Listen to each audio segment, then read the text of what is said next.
We thank you, Lord, for this journey you've been taking us on, and continue, Lord, each day to reveal yourself to us, to draw us closer to you. We pray, Holy Spirit, this evening that once again you will come, be poured out afresh, be our teacher, be our guide, and open up the scriptures to us. In Jesus' name, Amen. So today's message is entitled An Invitation to Go Deeper, and the passage is the river of life. It's found in Ezekiel chapter 47 verses 1 to 12. So I'll start by reading that out. In most of our Bibles it says the river from the temple. The man brought me back to the entrance of the temple, and as I saw water coming out from under the threshold of the temple toward the east, for the temple faced east. The water was coming down from under the south side of the temple, south of the altar. He then brought me out through the north gate and led me around the outside to the outer gate facing east, and the water was flowing from the south side. As the man went eastward with a measuring line in his hand, he measured off 1,000 cubits and then led me through water that was ankle deep. He measured off another 1,000 cubits and led me through water that was knee deep. He measured off another 1,000 and led me through water that was up to the waist. He measured off another 1,000, but now it was a river that I could not cross, because the water had risen and was deep enough to swim in, a river that no one could cross. He asked me, "Son of man, do you see this?"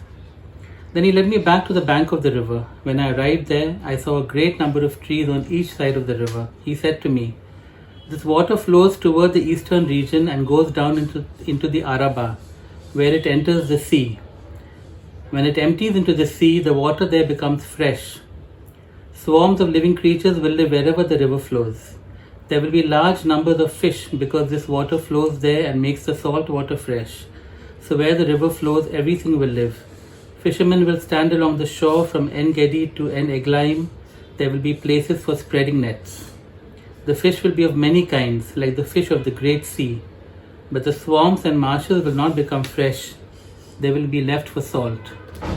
Fruit trees of all kinds will grow on both banks of the river. Their leaves will not wither, nor will their fruit fail. Every month they will bear, because the water from the sanctuary flows to them. Their fruit will serve for food, and their leaves for healing."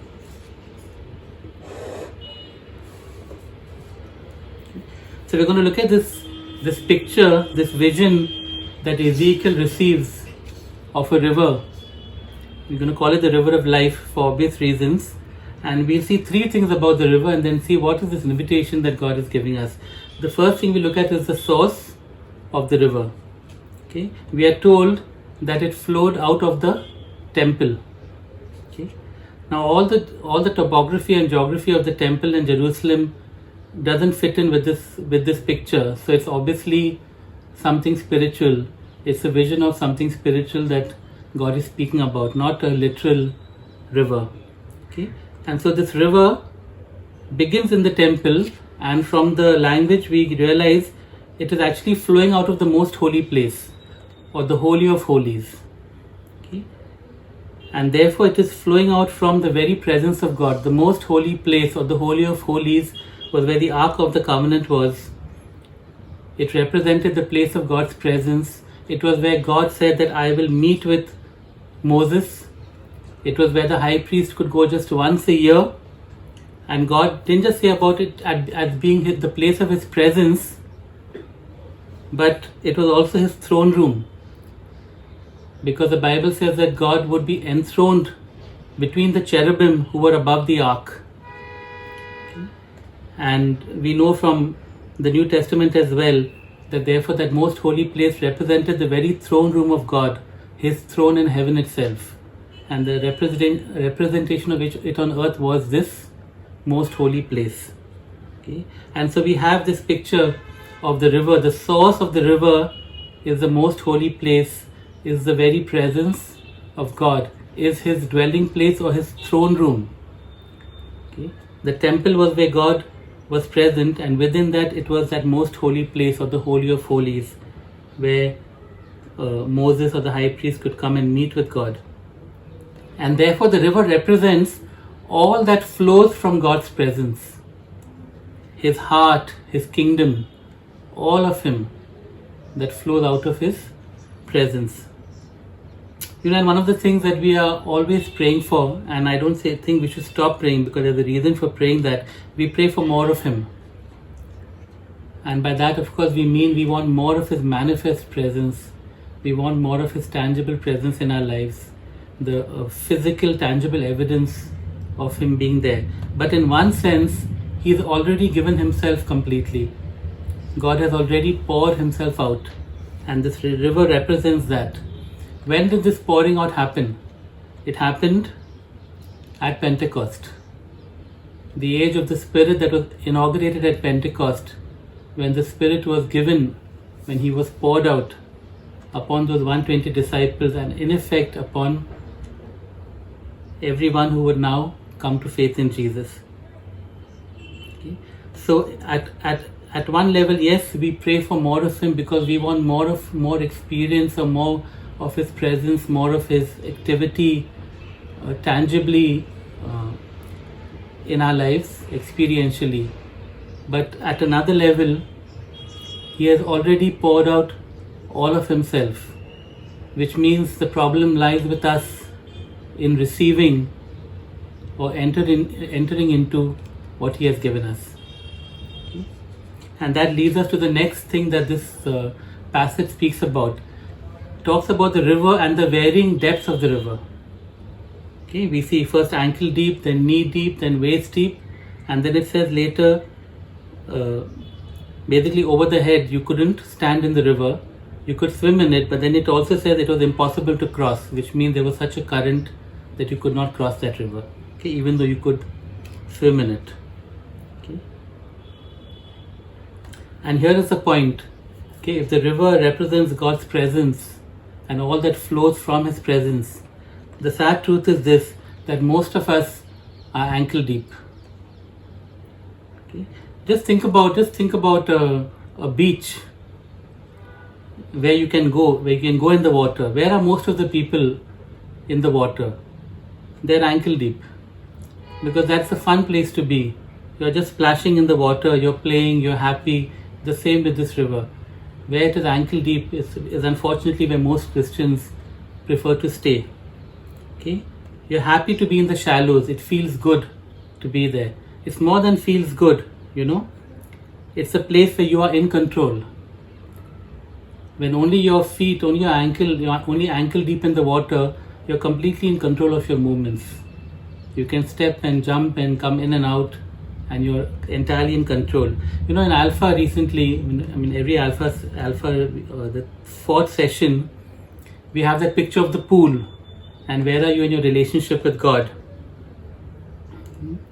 And I always, when I think of that picture and this story, there's one person who's just got their feet dipped in the pool. And that's also a fun place to be, just enjoying the coolness of the water without actually getting in and getting wet. But I also think of someone else who's lounging outside the pool, dripping, who has been in the water and swum a bit and has now come out of the water completely and is just relaxing.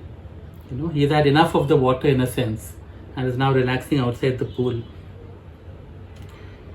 And whether we take that image or this ankle deep image, okay, too many of us who call ourselves Christians, part of the church, our relationship with God, with His presence, is ankle deep.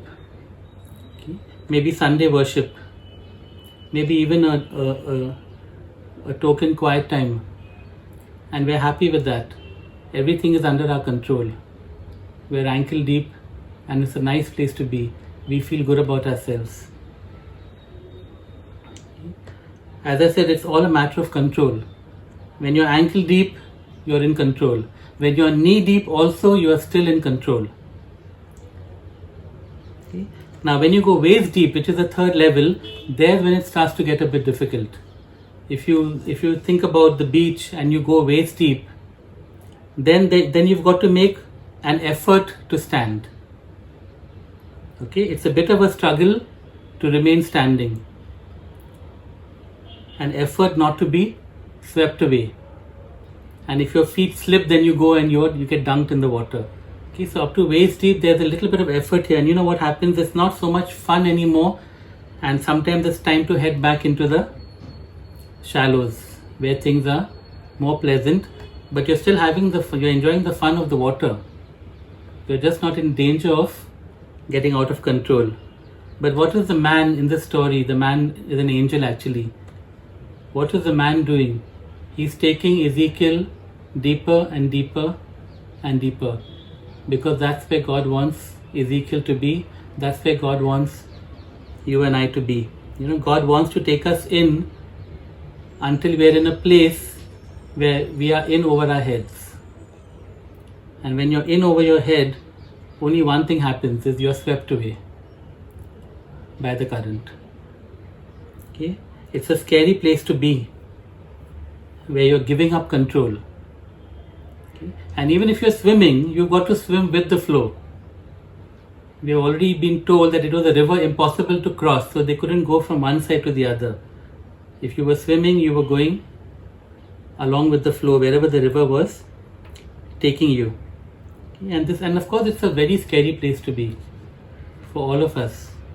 And I've been there, and I still continue to be there, and it's a scary place to be, giving up control. You know, but the thing is this, when you think about it, we are giving up control all the time. Recently, we went to Pune and we took an Uber, and the driver was so bad. And I mean, I hadn't slept all night, so my plan was to just sleep in the car. I didn't sleep a wink, because I spent the whole journey just looking at how he was driving, and I was ready to grab the wheel if need be, if something went wrong, because he was such an awful driver. Okay, and on the way back we got another better person, and it was so peaceful. But whether somebody else is driving the car, whatever the car is, a taxi, or get in a plane, you know, you have given up control of your life to the pilot. We're doing that all the time with all kinds of things, and yet when it comes to giving control to Jesus, we have a real problem with that. We want to take control of our lives.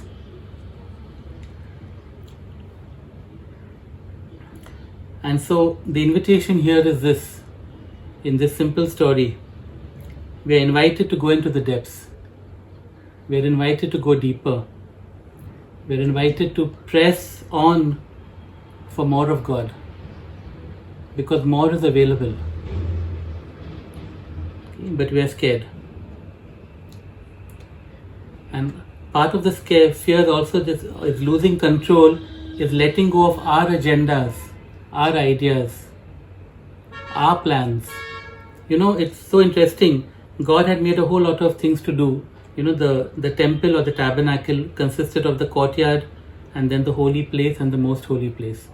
And in the courtyard and in the holy place, there were certain standard things that needed to be done. God had appointed it, but you went and you did it. And there was activity, and based on what offering you wanted to give and things like that. So there were activities. But when you went into the most holy place, there was no activity. There was just God and you and His agenda. That's it. And that is what we are invited into, the place of God's presence and of God's agenda. You know, and I preached this as a sermon in 2014. We were in All Saints that time. And this was after we had done what was called the dismantling, okay, where we had dismantled all of our ministry. And now the dismantling had happened, as most of you know, had happened after I went for a retreat in Satal with no plan of anything like this. Things were going really well in the ministry. We had so many Bible studies and meetings going on at that time. But at that retreat, it was about God's agenda and not ours. And the end result was that, you know, the long story short, we came back and dismantled everything for more than 6 months at that point. And it's something that has continued with Highway now almost on a monthly basis. I often don't know what I'm going to do next month, or the month after that, or in the coming year. We've made plans till December maybe, but I have no idea if this meeting will be still going on in January. You know, we've been doing this thing. We've called it the coracles. The boats that the Celtic monks got in and just went off into the deep. I did a sermon on that recently. And it's become part of our DNA, so to speak.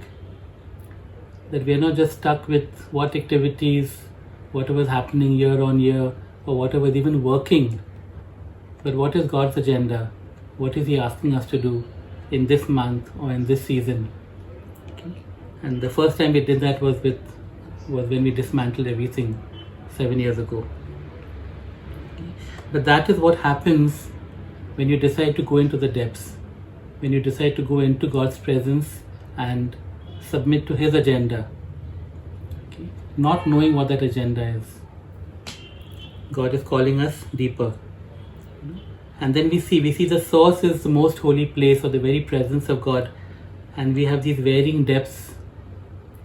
Very few will go into the deepest place. That's a sad truth, but all of us are being invited to go deeper. Okay, what is the result of this river? A couple of things I want to share here. Where is the river the deepest? It starts at the most holy place. It ends at the Dead Sea. The word sea over there refers to the Dead Sea, which is 30% salt. So it starts at the most holy place and comes out therefore into the holy place and out of the temple, and it ends at the Dead Sea. And if you look at the picture, the river is deepest at the Dead Sea, because it's getting deeper and deeper and deeper.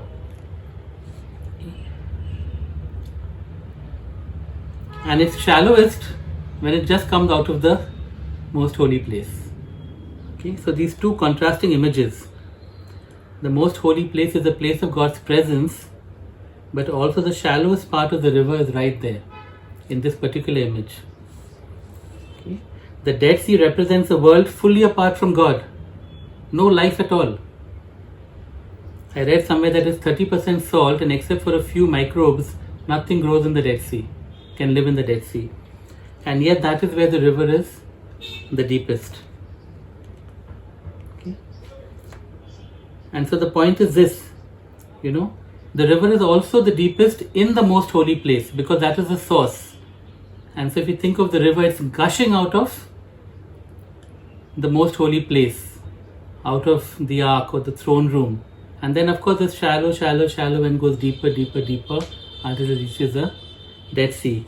And so the point is this: either we can dip our feet in the holy place, because the holy place is the shallowest actually.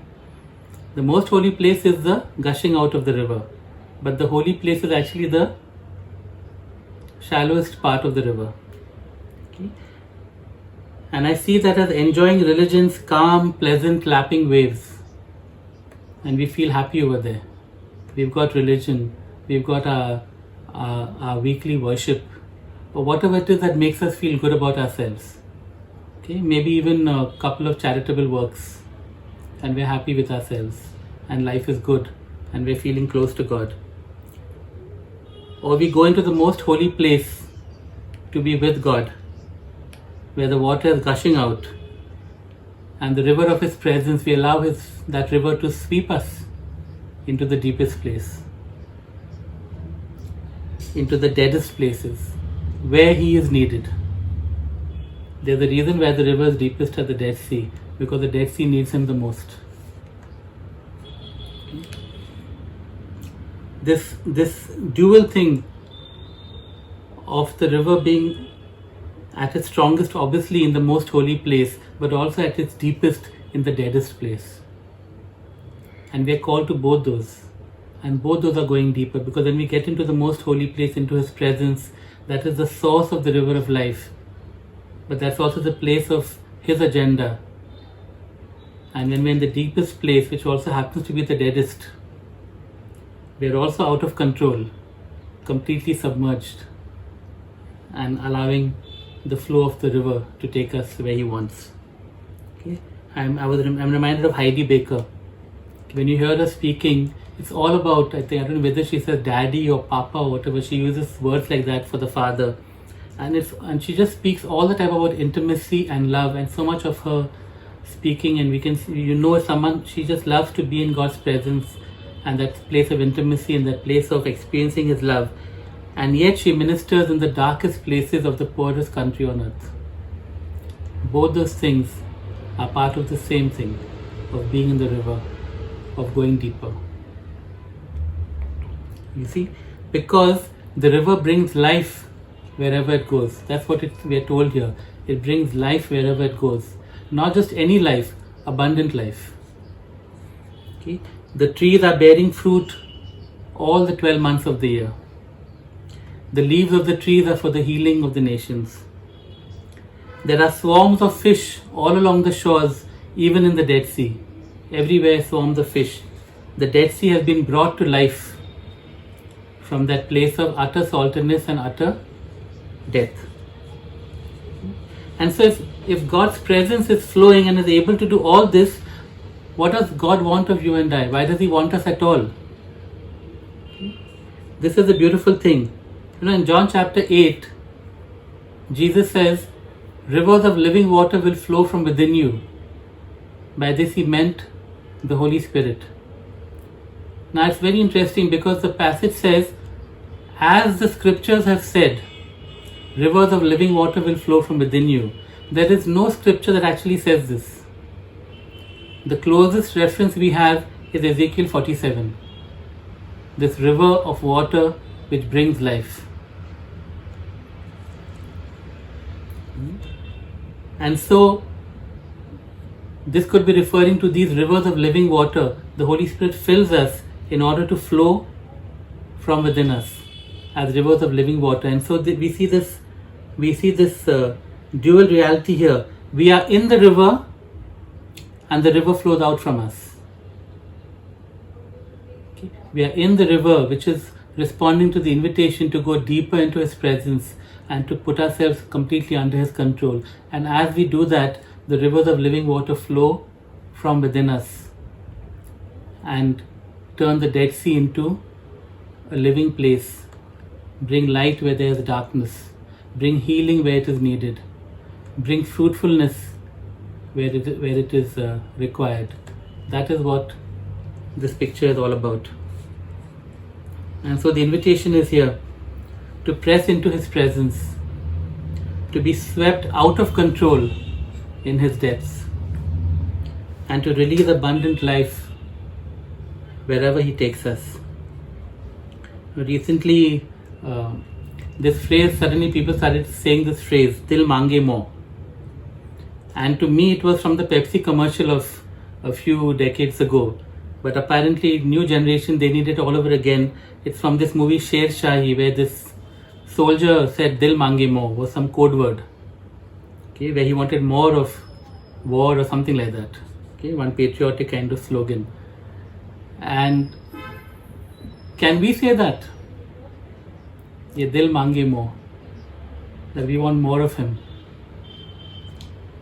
We want more of Him for ourselves. And we want more of Him for the world.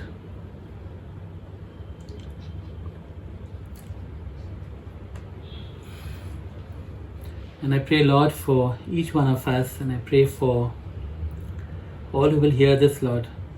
Just stir that thirst, Lord, that desire for more of You. And Lord, give us the boldness, Lord, despite what we naturally feel afraid of, Lord. Give us that boldness to go into the depths, to be willing to be in over our heads in Your presence, to allow You to sweep us away, Lord. That Your rivers of living water may flow from within us and bring life wherever we go. Lord, thank You for this incredible promise that these rivers of living water would flow from those who put their faith in You. Even as we cry out for more of You, may we receive all that You've given of Yourself. that you may use us to reach a dying world. In Jesus' name.